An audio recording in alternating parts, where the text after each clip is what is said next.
So we all doing good tonight? Yeah! So thank you everybody for coming by to support such a worthy cause.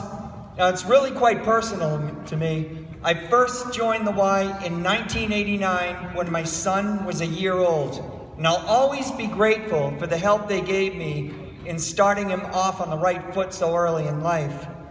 Now, he and I got together in Boston on Saturday, and there we spent a day out of it, and we had to take the subway to get from one place to the next.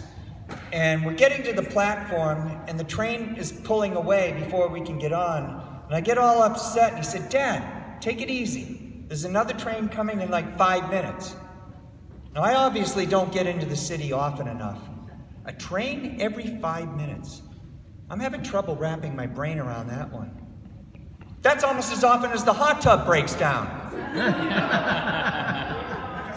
Anyway, I am deeply proud of the man that he has become, thanks to the help from the YMCA.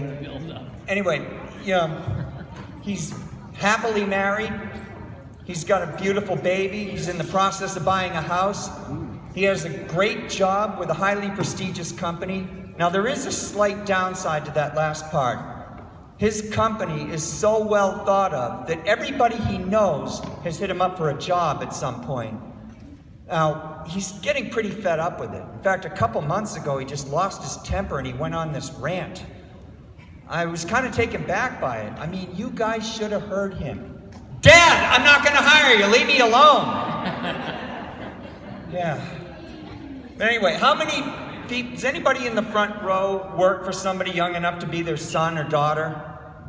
I mean, that's been my reality for over 10 years. Now, today, I work for Katie Hebert. I'm a lifeguard at the pool. But, I mean, she's not the first boss that I've had to fit into that category. I mean, that's been my reality for like 10 years. And the first guy was a real jerk. I mean, there he is, he's like half my age, and he's playing the experience card on me. "Well, Mike, this isn't my first rodeo." "Yeah, no kidding, you've been riding me nonstop." Now, the interview to get this job was pretty interesting, because Katie had me swim 300 meters as part of the interview process. She said, "I'd like the first 100 to be the crawl, the second 100 to be the breaststroke, and the third 100 to be your choice." I was feeling kind of smart alecky at that time. So I said, "Well, why don't we make it 1,000? I mean, I could do that all day." And she said, "No, I'm on a tight schedule, so stick to the 300 like I asked." So I did. And after it was over, she said, "Mike, you were right. 1,000 would definitely take you all day." So I've been doing stand-up comedy off and on for about 7 years, started in 2012. Now, one of the highlights of my career was my first gig in Boston. Now, it's really exciting to perform in such a big city. I mean, I was blown away by the size and the enthusiasm of the crowd. Now, the best part is I ended up winning an award for the funniest performance. I finished dead last in the marathon.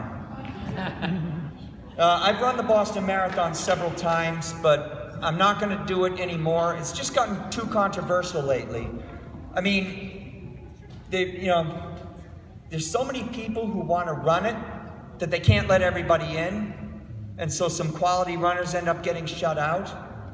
And this means that there is a lot of resentment toward the charity runners. I take it you guys know what I'm talking about. People who aren't fast enough to qualify, but they get a bib anyway because they raise a bunch of money for certain causes.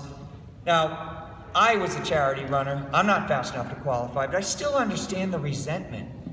I mean, these charities are allowed to give their bibs to anybody they want. Speed, fitness level, doesn't matter. I saw one guy, I swear, he had to be over 90 years old. And he slumped over and he's slowly moving along, taking little tiny baby steps. I really hope he raised some serious cash, because I gotta tell you, that was tough to watch. The bum beat me by 30 minutes. The thing about Boston is you have to train for it in the winter.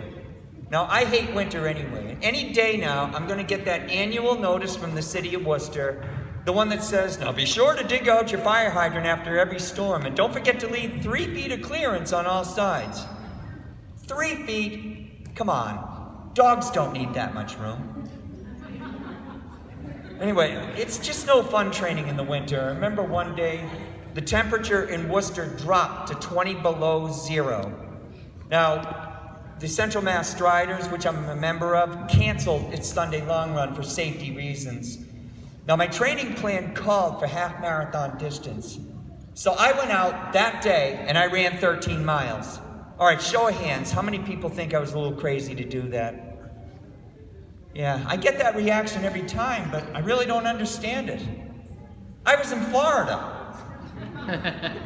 And now I do triathlons, which explains how I came back to the YMCA after being away for several years.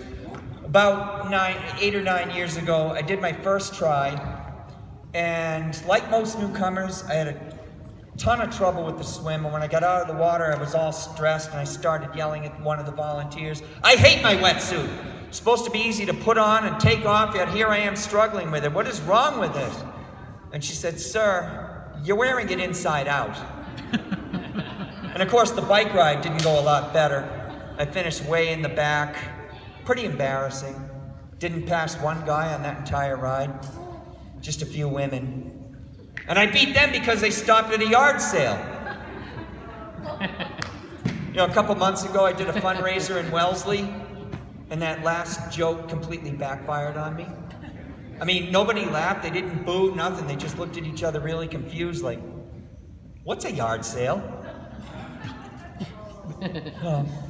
Anyway, I'm looking, so that explains how I came back to the Y. I knew I was going to need some help, so I ended up taking Jill's triathlon class. Gabby's here now. Yeah. Well, anyway, give it up for Gabby and Jill. Now, back in those days, it was taught on Thursday nights, and they had 4 lanes. And the first night, I'm waiting by the side of the pool, and she comes out and she says, "All right, we got 4 lanes. So I want the fast swimmers in lane 1, the average swimmers in lane 2, and the slower ones in lane 3. Mike, you grab the 4th lane. By the way, your wetsuit's inside out." So I get my triathlon friends nagging me to do an Ironman, but, you know, I'm just not interested. I'm not going to swim 2.5 miles, bike over 100, and then run a marathon all in one day. No, not happening. But I would like to volunteer at one, especially if I can be assigned to the finish line, because it's really spectacular to watch the MC welcome all the athletes as they cross. "John Doe, you are an Ironman. Mary Smith, you are an Ironman. Mike Keating, you're the ignoramus who's always wearing his wetsuit inside out." And you, on the other hand, are a wonderful group of members and a great audience. So please give generously, and thanks everyone for coming.